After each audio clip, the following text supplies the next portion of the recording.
guys, it's Timmy, and this is Pro Wrestling Unlimited, as we are here on the 9th of July, I almost said September for some reason, 9th of July, 2019, to talk about everything that went down on tonight's Smackdown Live. So tonight's Smackdown Live was a very good show for the most part. I loved the stuff they did with Kevin Owens, and it was a lot of interesting things. And I do want to apologize last night for the stream not running well. I had some computer issues, some technical issues where my computer's been bogging itself down recently. So I changed a couple of the settings on how we stream, and it seems to be running better. So hopefully, I did some tests earlier today, and hopefully all goes well. So let me know in the chat if you guys are having any issues with our stream tonight. I think it should be fine. But SmackDown was interesting right from the get-go. Like, right from the get-go. And before we let some more of you guys jump in here, I just want to see who's with us in the live chat. We've got Wayne Montgomery. We've got Woken King Slender, Tom Jasper, George John Cox, Henry McKenna Carvalho, Kristen McNutt, just looking at more, Landon Rebel Hart, Will the Professor, Chris McNutt with a $2 super chat donation. She says, is Orton dealing with a neck injury? So what happened was Orton had time scheduled as vacation, which he does every summer. And right before he went on that vacation, he kind of jammed his neck in a match. I think it was with Aleister Black, but don't quote me on that.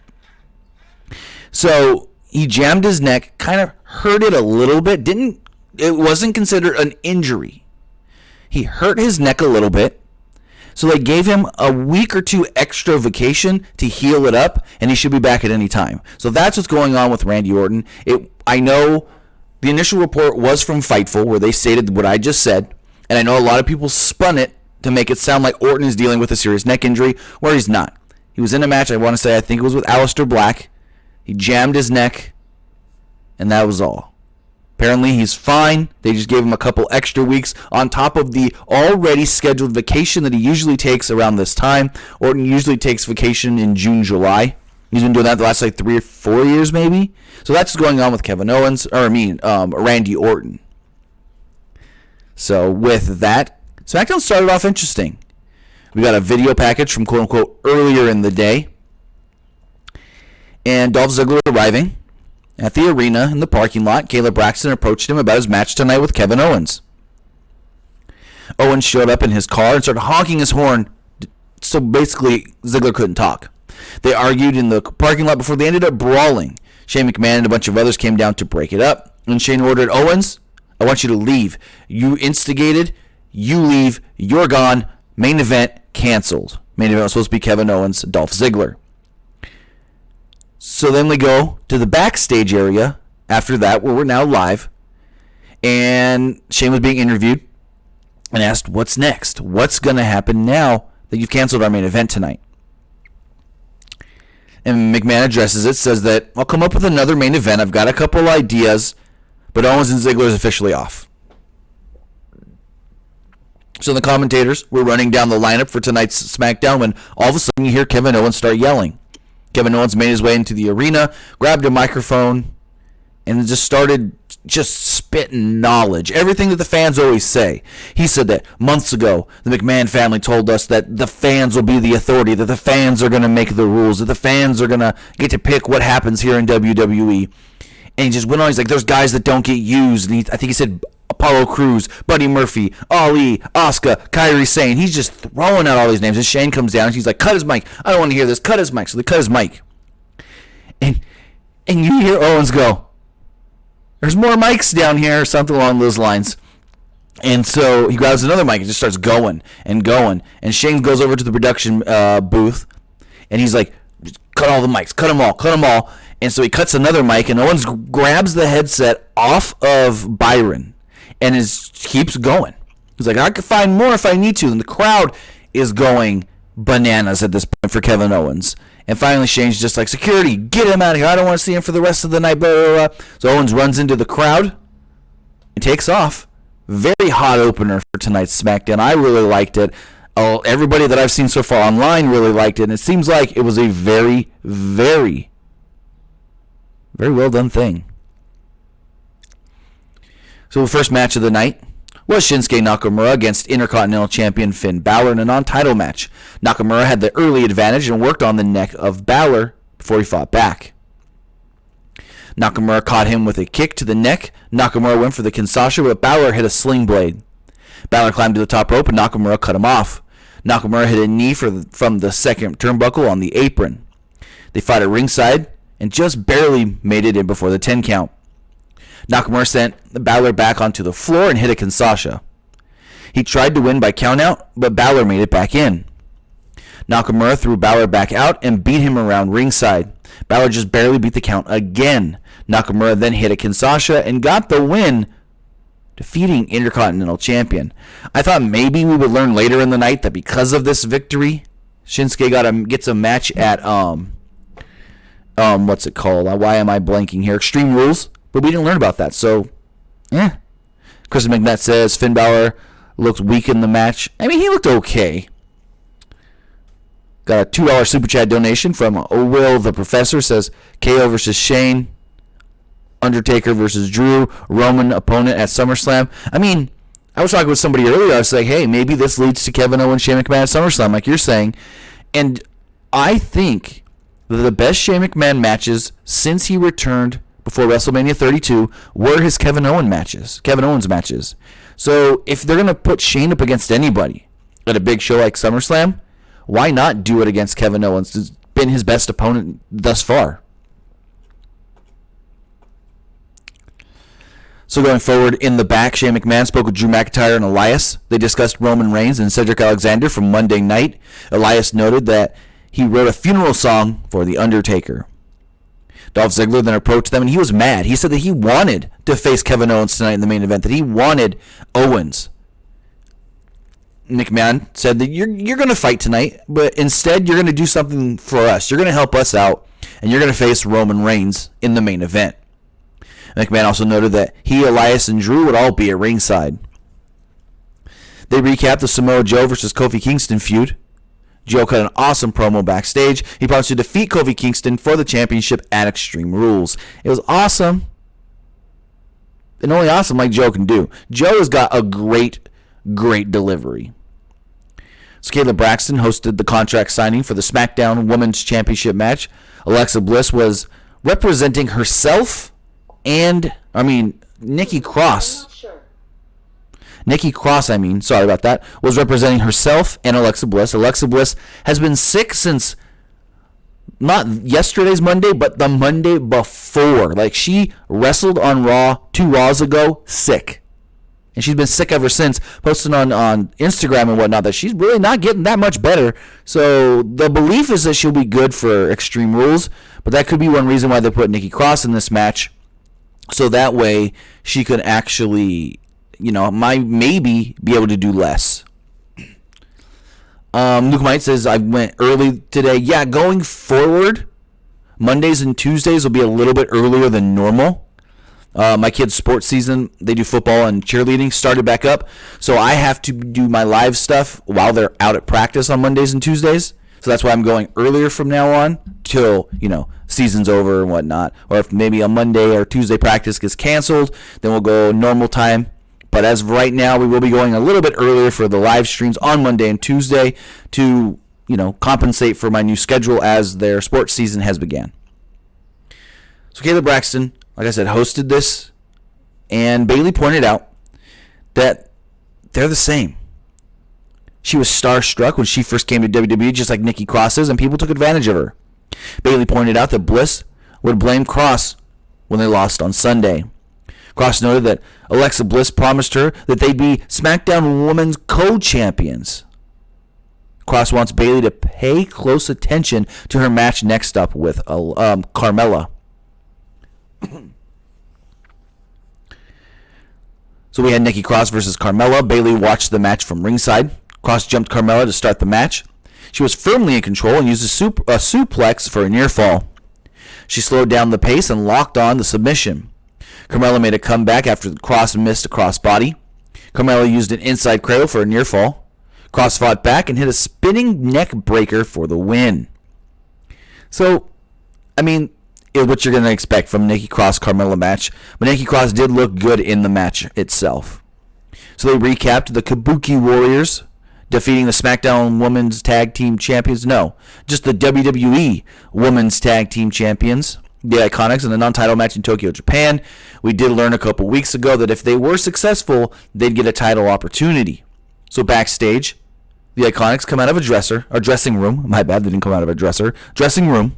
It said SmackDown Women's dressing room, or locker room. And Paige and the Kabuki Warriors were standing right there. And they were like, so we beat you.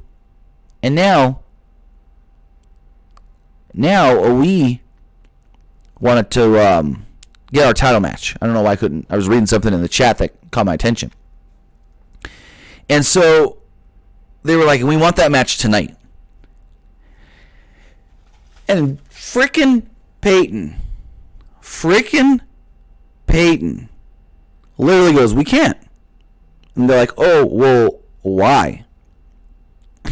And she goes, Billy's sick. And they look at her like, oh, yeah, okay. What is she sick with? And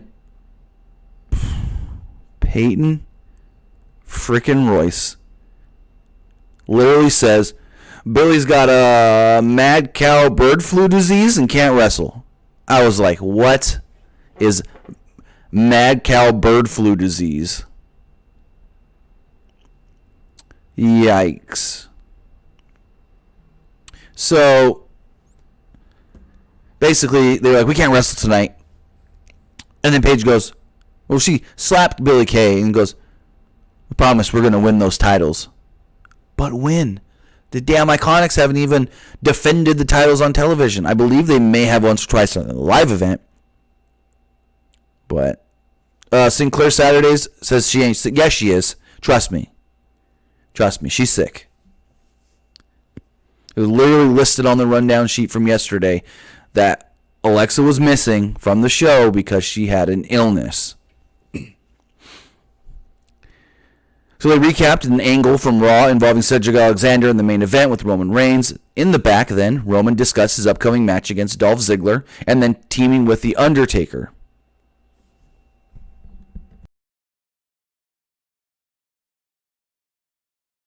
He said that Shane McMahon and Drew McIntyre would rest in peace. I'm like, really? You're going to tell them to rest in peace? Who does Roman think he is? Undertaker? So then we learned that Big E... Well, first, they told us that we're getting the Tag Team Title Summit, whatever that was supposed to be, which it was what we expected, a big old talking segment. Then they said after the summit, Daniel Bryan, Xavier Woods, and Otis would have a triple threat match. So Big E and Xavier came out to address their match on Sunday. Woods talked about the triple threat tonight and the three-way at Extreme Rules. Big E said that he thought it was a different kind of three-way. He said their championship tips would touch at Extreme Rules. Ugh. So, SmackDown Live Tag Team Champions Daniel Bryan and Rowan interrupted. Bryan noted that New Day is a joke and nobody takes them as champions seriously. Woods said, I want to hear from Big Red over there, Rowan. I want to hear what he has to say. Woods pointed out that Rowan is always just taking orders like from Bray Wyatt, Luke Harper, and now Daniel Bryan. He wondered who Rowan's daddy really is, and Rowan got furious. Bryan said that it was New Day. Bryan said this is what New Day does. They make jokes. He pointed out New Day is some of the best athletes, but all they do is joke around. Bryan said New Day winning the titles is the worst thing that can happen. He corrected himself and said the worst thing is Heavy Machinery, actually. Heavy Machinery then interrupted. They mocked Bryan and promised to win the titles and then have a blue-collar celebration. They imitated the New Day. We then got a triple threat, Otis taking on Daniel Bryan and Xavier Woods. Otis had the early advantage after hitting a double suplex on Bryan and Woods. Rowan interfered and rocked Otis with the clothesline. Big E and Tucker went after Rowan on the floor. Rowan attempted a double iron claw, but they countered, and the referee threw them all out. After a commercial break, which on SmackDown you can wrestle during the commercial because they do the side-by-side. Not allowed on Raw, though. So after the commercial break, Woods caught Bryan with a missile dropkick for a near fall. Woods attempted the honor roll, but Bryan applied the LeBell Lock. Otis broke up the submission, and Bryan rocked Otis with kicks, but Otis caught him and slammed him. Otis splashed him in the corner and hit the Caterpillar. Woods caught Otis with a super kick and hit a press slam into a gut buster on Bryan. The finish came when Otis caught Woods with a pop-up slam for the win. In the back, Ember Moon was in line for catering. Mandy Rose and Sonya Deville would cut her in line. They said the loss last week actually brought them closer. Ember Moon kind of got mad that they cut her in line. And then Mandy Rose made the challenge, said, how about you find a tag team partner and take us on next week? That's if you can find a tag team partner. The only other, so Ember Moon goes, okay, and if I can't, I'll do it alone. Only other notable thing here was Drake Maverick was hiding under the table, which we really didn't get. That was the only thing we got as far as 24/7 goes. So Ali, they did another one of those Ali promos from the streets. He talked about his time as a police officer. He said, evil only wins when you don't show up to fight. Tom Phillips then interviewed Aleister Black on a split screen with an empty chair. He stated that your opponent for Extreme Rules doesn't want to be mentioned, doesn't want to be known just quite yet.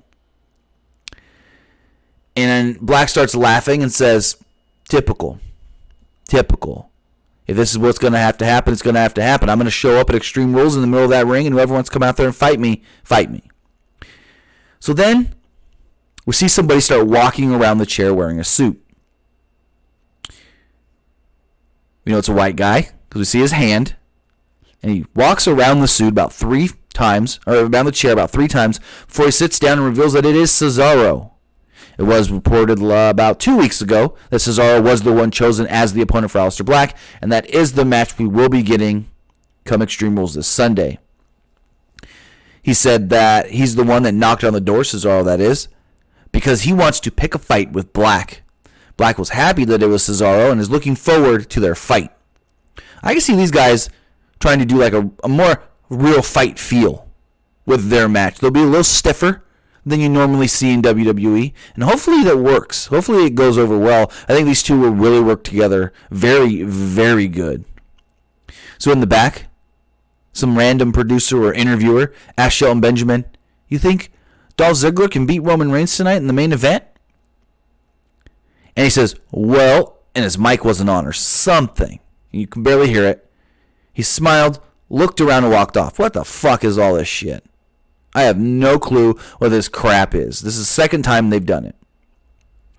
So in the back, Kayla Braxton was about to interview WWE Champion Kofi Kingston.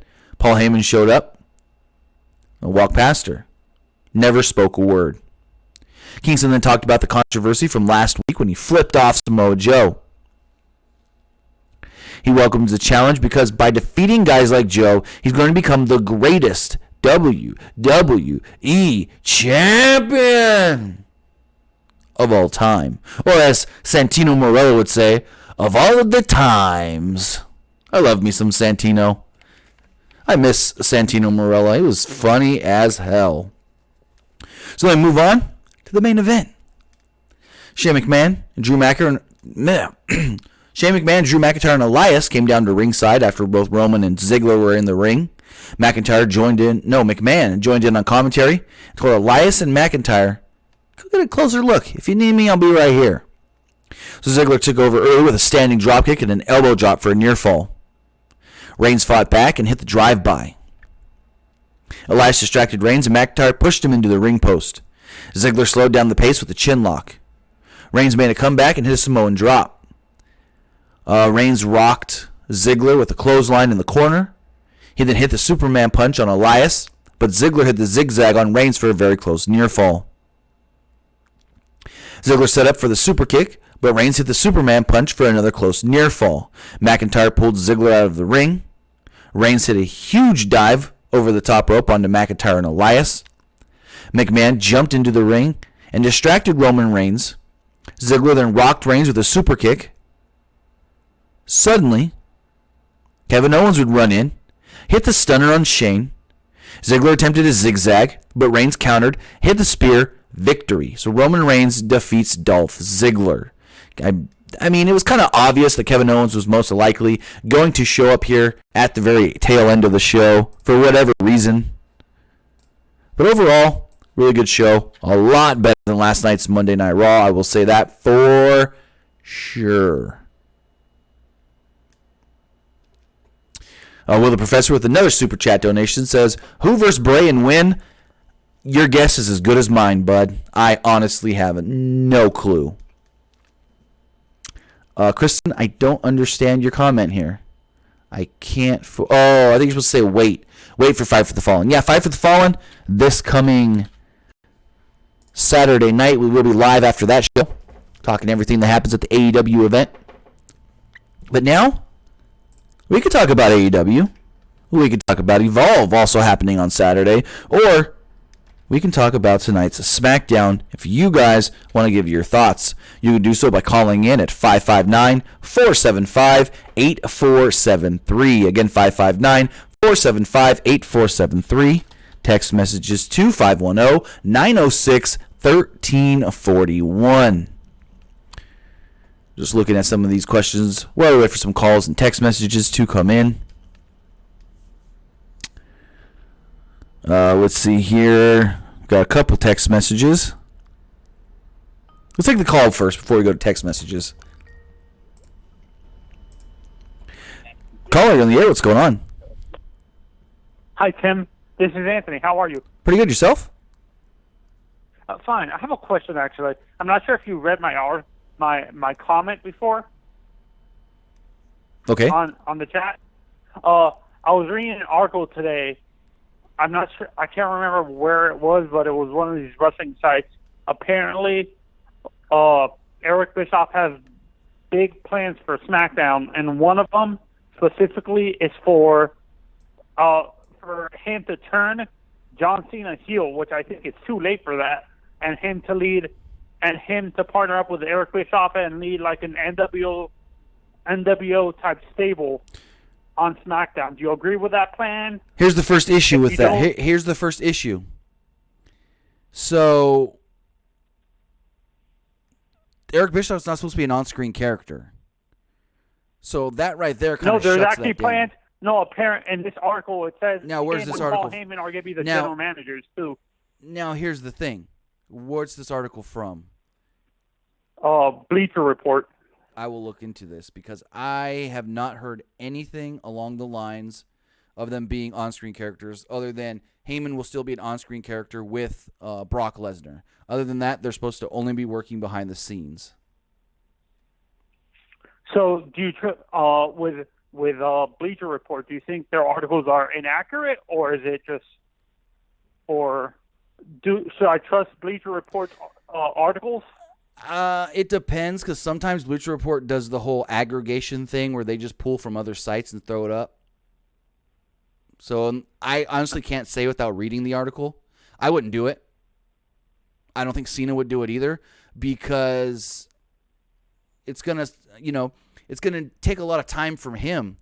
If he's gonna quote unquote lead an NWO stable type deal, he's gonna have to come back basically full time. And he doesn't have the time for that. He's got many movies, a couple other possible television projects in the works right now. He doesn't have the time to be back in WWE full time. I don't think it would work. Or if they do, if it's not John Cena, who would you like to lead? I just wouldn't do it at all, that? really. Why try to turn SmackDown into WCW? Apparently because of Eric Bischoff. It doesn't matter. And in this article as well, he's thinking of bringing the Cruiserweight division back to SmackDown. Do you agree with that too? I think that would be okay, especially because there are some talks of canceling 205 Live once they do move to Fridays. So I think that would be okay if that is one of the plans. And they're calling a whole bunch of after Extreme Rules, and in October they're going to call up a whole bunch of NXT people as well. I've only heard of 2 names. I don't know. Who I are don't the know. 2 names? I don't know where you're hearing a bunch of people, which they can't pull a bunch at once because that would hurt NXT. But the only names I've heard that have any interest in coming to the main roster as far as like that they want, Shayna Baszler and maybe, now this is a big maybe, Matt Riddle. Those are the 2 names I've heard. Yeah, Shayna Baszler's understandable because of Ronda Rousey basically missing a year. She could be a sort of replacement for Ronda. I would not. So I would say she's Ronda's friend, but I would not try to make her the new Ronda Rousey. Shayna Baszler needs to do exactly what she's been doing in NXT, be a heel on the main roster. She does not need to just take Ronda's spot. That would be the dumbest thing they can do, and that would probably kill Shayna Baszler on the main roster. Yeah, and they say that knowing Vince, he would do something stupid like that, to be honest. I don't think so. Yeah, and I saw Smackdown tonight. That whole Cesaro thing showing up, that promo was so awkward. Really? That was okay. True. And honestly, and there was another thing as well. Paul Heyman's actually thinking of putting the 24/7 title on Brock Lesnar, which makes no sense, too. Yeah, I haven't heard. He's barely on TV. Any of this that you're talking about, I have not heard one bit. So yeah, this article was based on Paul Heyman and on Bleacher Report, based on Paul Heyman on what Paul Heyman and Eric Bischoff are going to do on. And when did you read SmackDown this? And Raw. Huh? And you read this when? Last night. Because I'm on Bleacher Report's WWE site, and I honestly don't see it. No, there's an article that says projections on what are the big storylines Eric Bischoff. Right. And I'm on the Bleacher Report website and do not see it here anywhere. So I don't know if it was or wasn't Bleacher Report, but there's nothing along those lines on their website. Unless you can find it and send me a link on or something, but I don't see it at all. Yeah. It was on the website unless they deleted the article to not get. Because a lot of that just sounds like predictions. To be honest, it doesn't sound like anything. Because if there was that much stuff, we would have heard it. Because Bleacher Report doesn't really break wrestling news; they just report on what's already put out there. But with that, I want to say thank you for the call and have a great night. Okay, thank you. Let's just jump in here and take another call. Calling on the air. What's going on? Hey, Tim, it's Will, the professor. How you doing, man? Pretty good. Yourself? I'm doing well, man. Listen, hey, I got a question for you. I know that I asked you earlier through the program, which, by the way, awesome. Thank you. What do you think Roman's SummerSlam program is going to look like? I've been trying to figure that out. And I'm not 100% sure. I think Yeah. I mean, I don't want it to just end up being Drew McIntyre again. I think maybe Drew McIntyre could work with Undertaker. And then if Drew's working with Undertaker, hopefully that doesn't just leave Shane and Roman again. Because if you really think about it, they're still got the thing of Roman hasn't beat Shane one-on-one, so Roman needs to get that victory. True. Are they looking at KO versus Shane at SummerSlam, which means that's it what could open Roman for something? That's the feeling I got tonight. That's what I mentioned in the chat. That's the feeling I got tonight, where that's going to come pretty quickly. Yeah. So we'll see. Hey man, well listen, I appreciate you taking my call. You're always awesome, and I appreciate it, man. Keep doing what you're doing, and let the other callers go in. All right, thanks for the call. Have a great night. All right, before we take another call, I do want to address, I've got a lot of questions in the chat. What happened to the Raw review last night? Had some computer issues where it just would not stream properly. Got it fixed. Seems like everything's been good today. And going forward, hopefully the stream doesn't cut out and in like it did last night. But let's take another call. Take a couple more calls here. Calling on the air. What's going on? Hi. This is Rachel. How's it going? And I got a couple questions to ask. Okay. But I am happy that Shane McMahon is. I'm glad that Kevin Owens is keeping Shane McMahon busy, not going towards for Kofi Kings's championship, because it'll make the SmackDown Live people will be so mad that Shane got the championship that it won't look good for Fox, Right. So, and also, do you think Sasha Banks, when she does come back, is she gonna, be nice to Bayley and stick up for Bayley because of what Nikki Cross said to her, saying she doesn't have any friends, her friends abandoned her, and that do you think Sasha Banks when she does come back, will she be on the side of Bayley and stick up for her and tell Nikki Cross that I'm Bayley's friend, and why should I have to say that to my friend?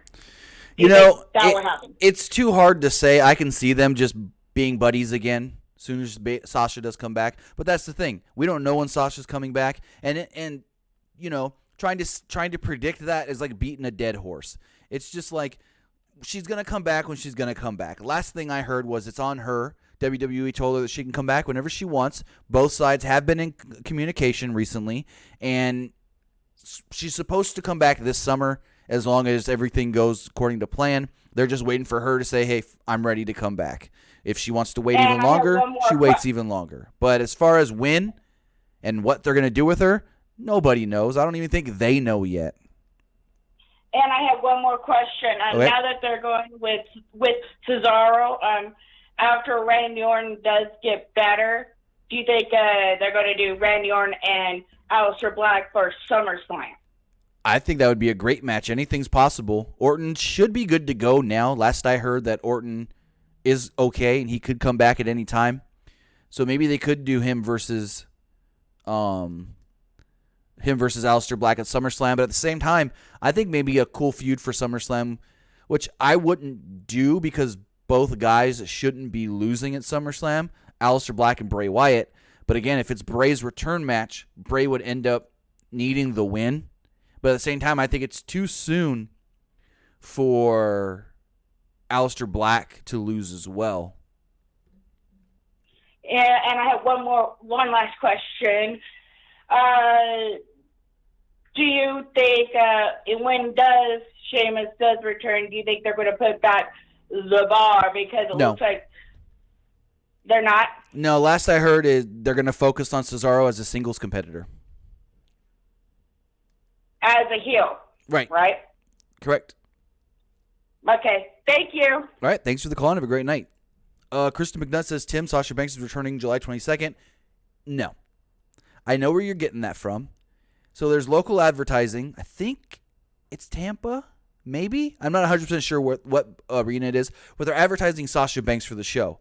Read the full advertisement. They're also advertising Samoa Joe as the United States champion. So that's obviously old, non-updated advertising. That's from months ago. If they're still advertising him as the Universal Champion or United States Champion. So I'm not taking that as any kind of, Sasha's coming back on July 22nd. She's advertised. Because the other thing, how many times do we see something, quote-unquote, advertised in WWE and it not even happen? So I wouldn't put too much stock in that, hence why I didn't even report on it, because, like I said, it's an old advertisement if it still says Samoa Joe, United States Champion. But let's take another call here. Actually, before that, let's check out the text messages. Got a number of text messages here. This one here says, who do you think will be Amber's partner against Fire and Desire next week? That's a tough one. Ooh, let me turn my mic down. I hate when I get off a Skype call. Skype, for some reason, shoots my computer audio up really high. So this person's asking, who can be Ember Moon's partner? And, I mean, the only person that comes to mind on the SmackDown roster that's not being used for anything is Liv Morgan. So, is it Liv Morgan? Or does she do like she said and take them on all by herself? Looking at a couple more text messages here. This person said, what's your thoughts on Tito Ortiz set to face Alberto El Patron in M&A fight? Should be interesting. Alberto does have an amateur wrestling background. He was going to be in the Olympics, I want to say, don't quote me on this, year 2000. And then Mexico ended up pulling out of the Olympics, so it never happened. So he's got an amateur wrestling background. He's got an MMA background. But I think Tito's just going to kill him. I think Tito's just going to take him down. I think it was the president of Combates America did state that they're working on getting a date and location set, but the fight is going to happen. We had heard about this about a month ago, and it was thought that it was just poppycock. It was just hearsay. Not really going to happen, but it's apparently really happening. Looking at couple more text messages here. Person says, what match are you looking forward to Saturday night at AEW? I'm looking forward to Cody and Dustin versus the Young Bucks. You know, I think that's going to be a really good match. I think a match that could be a show stealer that no one's really expecting. Hangman versus Kip Sabian could be really good. And the one that I'm intrigued about, not because of the wrestling, because of the story that's going to come from it, is that six-man tag and what they actually do with Shawn Spears and MJF.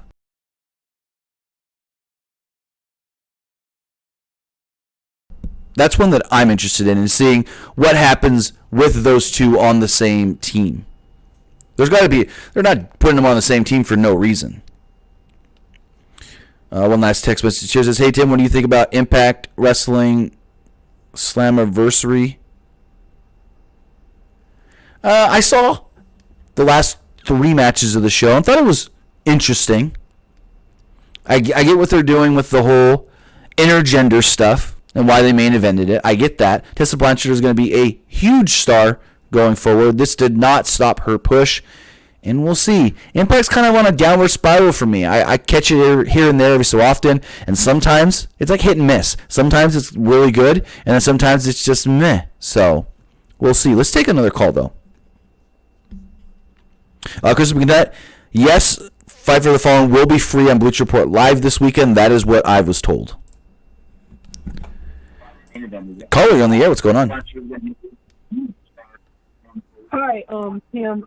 I'm Jody, and I just want to say Smackdown Live was incredible. But I just want to say that what is up with Carmella? I mean, are they pushing her, or are they just going to be here like to be give her a title match, even if they give her one or don't give her one? Are you asking like what they as far as what they did with her tonight? Yeah, like what are they trying? I mean, to push they her, just needed. or... Honestly, they just needed somebody for Nikki Cross to beat. Yeah. That's all it was. But you know what? At the end of the day, I think my concern is Sasha return Extreme Rules. Maybe Sasha will turn heel. I don't think she's. Last I heard, she is not supposed to be at Extreme Rules. As of last night, there was no plans for her to be at Extreme Rules. I mean, anything can happen, but hopefully, right, Bray Wyatt will. Again, as of last night, she was not. As of last night, I was under the impression that WWE did not think she was coming back in the next couple of weeks. I mean, that's true, but at the end of the day, maybe Bray Wyatt will return Extreme Rules. Like you said, anything can happen. That's true. All right, have a good night, Tim. All right, thanks for calling. Great awesome. Thank you. All right, so with that, going to wrap things up here. I want to say thank you to everybody who did join me here on the live stream, right here on YouTube.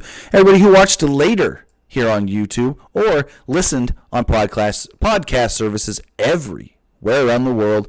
iTunes, Google Play, Stitcher, SoundCloud, iHeartRadio, and so much more. We'll be live tomorrow night with me and Nick for the Wednesday show, and we will be live also this Saturday night after AEW A Fight for the Fallen. Have a good night, guys. We'll see you tomorrow.